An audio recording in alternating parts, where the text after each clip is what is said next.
কাল সন্ধেবেলায় হঠাৎ একটা আননোন নাম্বার থেকে ফোন আসলো।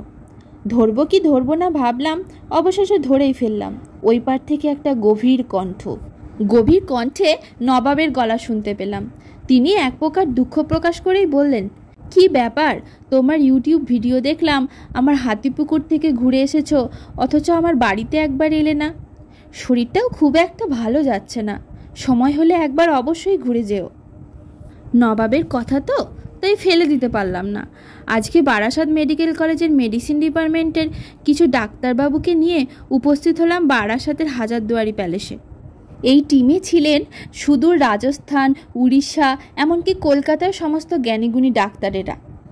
নবাবের শারীরিক অবস্থা ডাক্তারবাবুরা পর্যবেক্ষণ করার পর বেরিয়ে আসতে যাব, এরকম সময় দেখলাম আমাদের জন্য এলাহি এক আয়োজন করেছেন। আয়োজনে ছিল চিকেন রেশমি কাবাব, আলিশান কাবাব, টেংরি কাবাব, dry chilli prawn, paneer tikka কাবাব। ভাবলাম এটা খেয়েই উঠে যাই। ও বাবা, তারপর দেখলাম এক ঝুড়ি কুলচা, মটন ভুনা এবং নবাবের চাইনিজ শেফের হাতে তৈরি মিক্সড ফ্রায়েড রাইস নিয়ে হাজির হলো। এখানেই শেষ নয়, বিখ্যাত মুঘল শেফ মোল্লা দো পেঁয়াজার মটন ও তান্দুরি চিকেন রেসিপিও ছিল।